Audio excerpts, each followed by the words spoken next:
Well, Shannon, I totally disagree with you. And the number one thing is because the NFL, we are in the help business. And the reason why, players like ourselves, from the backgrounds we came from, with the little bit of knowledge we know about life, the NFL saved us. It was our respite. It gave us an opportunity to be able to experience things for us and our family that we would never been able to do. Correct. I communicated with Steve Keim, the general manager in Arizona yesterday, and they've done a tremendous amount of work with players. Look at Honey Badger and the things that they go out. They're one of the franchises that go out of their way to be able to service their players, because it's not only about your talent and your skill, it's about your character. Because your ability to cover or catch a ball or throw a ball or tackle, it says nothing about your character as a man. So as long as the National Football League is drafting young players, they're going to be in the rehab and the character business. They're going to have to be, because we're getting a lot of damaged goods coming into the league. So there's no way that we can look and be hypocritical about someone like Michael. So I have no problem with Bill Belichick. I'm glad someone claimed him. The reason why is because he's still in the NFL program. He's still in the NFL protocol. He still has insurance. He can still get help. And the number one way when you have a problem with addiction, substances being alcohol or drugs, is stability. And your ability to go to work as a man with your pride and make an income for your family. So I totally disagree with you. I'm glad he's employed today, because I know now he's going to be put under some different guidelines if he wants to play. Because Bill Belichick, what's his number one thing, Skip? Do your job. So part of him doing his job is him staying clean and staying sober. So I respectfully disagree, because myself and my own track record, I'm in the help business. I'm in the help people business. And Bill Parcells taught me this. He said, Cris, when you're a coach or a general manager, you're in the talent acquisition business in the NFL. No matter how you get it, draft, free agent, CFL, people off the street. Here's a guy for the Arizona Cardinals. Now remember, Michael Floyd had played so well, they moved Larry Fitzgerald from the outside into the slot. So Michael Floyd, Fitzgerald in the slot, and John Brown. This is what they thought of him. If he was putting up Julio Jones or Antonio Brown number, would they have released him? That's a judgment call. But the thing is, it's CC.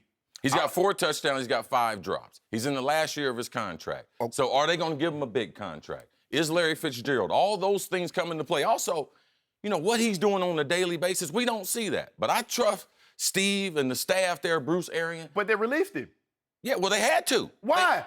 There's no saying that say you have to release somebody because they get a DUI. Well, at some point, everyone got a release point. Everyone got to give up point. Oh, but I clearly agree with that. And we don't know that. You mentioned Honey Badger. If Honey Badger couldn't cover, because you got to realize he finished like way up in the Heisman Trophy race. He got us kicked off the team because of the marijuana issue. It's called production intolerance. And I don't care whatever you do, if you can produce. Because we've seen guys in the National Football League get DUIs and kill a female, kill a woman, and they get back. And we've seen guys that, for whatever reason, if Ray Rice with Adrian Peterson could run the block like Adrian Peterson, you and I both know, CC, he would be in the league. Okay, do you think Michael Floyd, if no one claims him, you think he's going to stop drinking? You still think the roads are safe? No. You think people are safer? But so let me ask you a question. Is he going to stop drinking because the Patriots signed him? Well, that's a decision he's going to have to make. I've been saying that, CC. You keep saying this. Listen, I'm just going to tell you with my history as far as addiction and alcoholism, I'm telling you it's a better environment for him to be working than him not to be working. But at the end of the day, what caused CC to do it? CC wanted to stop. Listen, where you go for a job doesn't change, CC. You're right about that. We don't. When you get sick and tired of being in your situation, all right, and Bill Belichick might be that. He was that for Randy Moss on a different level. Mm-hmm. He's been that way for some other players. Oh, a whole bunch of players. So the last thing you will ever hear me do is to defend someone driving drunk.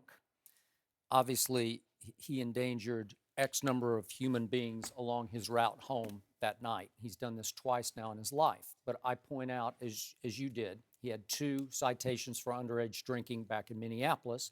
And then at Notre Dame, the year before his final year, he was twice the legal limit of alcohol and ran a stop sign a block from the Notre Dame campus and got busted, and he paid the price for it. He was probation for a year, had to go to counseling, had to sit through a panel of victims of drunk driving. So he did his quote unquote penance, Mm-hmm. and he was off the football team for the whole offseason for 4.5 months. Came back, had a big year, got drafted 13th overall, and there were certainly some red flags about it, but he seemed okay. And then he's played for, this is his 5th year, so I don't know. Maybe you know more about his background, but I don't know that he's had any other issues besides this issue. This is the only public issue he's had Yes. in 5 years.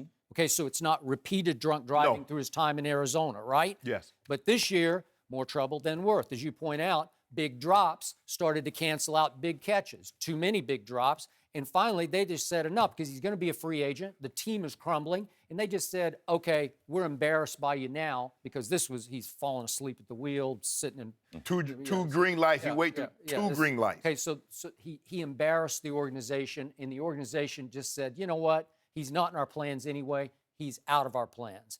And Bill Belichick has had a long history. He's been Al Davis East, right? I think he sort of learned from the master here. It's a talent business, talent acquisition, and you take high risks with high rewards. Because Aaron Hernandez, I thought he was high risk coming out of Florida. Yes. I think they knew he was high risk, and they won for a while, right? Yes. For a while.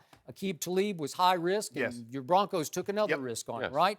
Alfonso Dennard, Dante Stallworth, Corey Dillon. I can go on and on. He's had a long history of doing this, and for the most part, he's won with a lot of these guys, right?